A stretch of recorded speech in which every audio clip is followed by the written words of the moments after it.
হৈছে সকলো সম্পৰ্কৰ মূল কাঠি। সকলো সম্পৰ্কতে বিশ্বাসৰ প্ৰয়োজন আছে। বিশ্বাসৰ কাৰণেই সম্পৰ্ক এটা অটুট থাকে আৰু যদি সম্পৰ্কত বিশ্বাসেই নাথাকে তেন্তে সেই সম্পৰ্কটোৰ পৰা ওলাই অহাটোৱে ভাল। ফ্ৰেণ্ডছ, কথাখিনি ভালকৈ বুজাৰ বাবে ভিডিঅ'টো সম্পূৰ্ণ চাব। ভাল লাগিলে লাইক এটা কৰিব আৰু এই ধৰণৰ ভিডিঅ' পিছলৈ চাবৰ বাবে চেনেলটো ছাবস্ক্ৰাইব কৰি ৰাখিব। ভালপোৱাৰ সম্পৰ্কটো বিশ্বাসৰ ওপৰত টিকি থাকে। বিশ্বাস ভাঙিলেই সম্পৰ্ক শেষ। সৰু সৰু কাজিয়া সাধাৰণ কথা, কিন্তু যদি সম্পৰ্কত স্পষ্টতাই নাথাকে তেন্তে সন্দেহৰ ছায়াতে জীৱন নিৰ্বাহ কৰিব লগা হয়। সেইকাৰণে ইয়াত জৰুৰী হৈ পৰে যে আপুনি কমিট হোৱাৰ আগতেই ভালপোৱাক চালি জাৰি পৰীক্ষা কৰি লওক। যদি আপুনি ছ'চিয়েল মিডিয়াৰ পৰা বন্ধু আৰু ভালপোৱা বিচাৰি আছে তেন্তে ইয়াতো আৰু বেছি সতৰ্ক হোৱাৰ প্ৰয়োজন আছে। যদি আপুনি কমিটেড আছে আৰু আপোনাৰ পাৰ্টনাৰে আপোনাক চিট কৰি আছে তেন্তে এই 5টা ট্ৰিকৰ সহায়ত আপুনি আপোনাৰ পাৰ্টনাৰক পৰীক্ষা কৰিব পাৰে। এনেকুৱা কৰাটো ফান গেমো হ'ব পাৰে, নহ'লে আটাইতকৈ বেছি আপোনাক অলপ শক লাগিব পাৰে, কিন্তু লাইফটো ধ্বংস হোৱাৰ পৰা বাচিব পাৰিব। তেন্তে আহক জানি লওঁ সেইবোৰ কি ট্ৰিক যাৰ বাবে আপোনাৰ জীৱনটো ধ্বংস হোৱাৰ পৰা বচাবলৈ সহায় হ'ব। ঘৰৰ পিছত আমি সকলোতকৈ বেছি সময় যদি পঢ়ি আছে তেন্তে কলেজত আৰু যদি জব কৰি আছে তেন্তে অফিচত অতিবাহিত কৰে।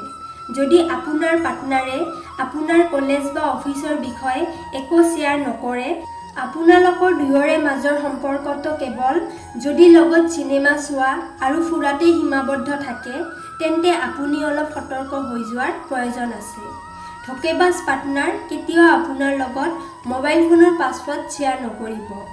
ভালপোৱাৰ সম্পৰ্কটোত কিছু প্ৰাইভেচি থাকে, কিন্তু সকলো কাপোলৰে দায়িত্ব থাকে যে প্ৰাইভেচি মেইনটেইন কৰা। কিন্তু যদি ফোনটো লুকুৱাই কোনো বেলেগ ছোৱালীৰ লগত কথা পতা হয় আৰু পাছৱৰ্ডটো লুকুৱাই ৰখা হয় তেন্তে ভাবিব যে ডালমে কুছ কালা জৰুৰ হে। ফুৰিবলৈ যাওঁতে যদি আপোনাৰ পাৰ্টনাৰজন সক্ষম হোৱাৰ পিছতো যদি আপোনাৰ পকেটৰ টকাই খৰচ কৰে তেতিয়াও ভাবি চাব পাৰে চেল্ফ ৰেছপেক্ট বহুত জৰুৰী হয়। কাৰোবাৰ পাৰ্চনেলিটিত এইটো টাৰ্ম এড হ'লেই সেইজন ব্যক্তি খাচ হৈ যায় আৰু তাতে যদি আপোনাৰ পাৰ্টনাৰ ডিমেণ্ডিং হয় বা আপোনাৰ টকাৰ মূল্য নুবুজে তেন্তে এবাৰ ভাবিব যে সঁচাই কি আপুনি সঠিক সিদ্ধান্ত লৈছেনে। সকলোৱে কয় যে কঠিন সময়ত মানুহক চিনিব পাৰি।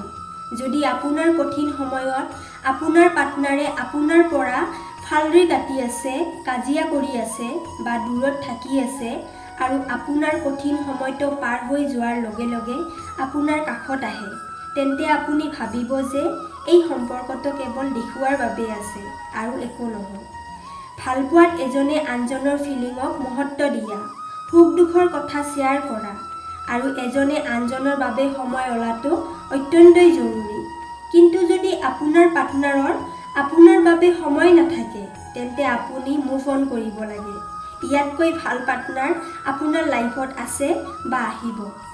ফ্ৰেণ্ড, যদি ভিডিঅ'টো ভাল লাগিছে তেন্তে ভিডিঅ'টোত লাইক কৰিব, শ্বেয়াৰ কৰিব আৰু লগতে চেনেলটো ছাবস্ক্ৰাইব কৰিবলৈ একেবাৰে নাপাহৰিব।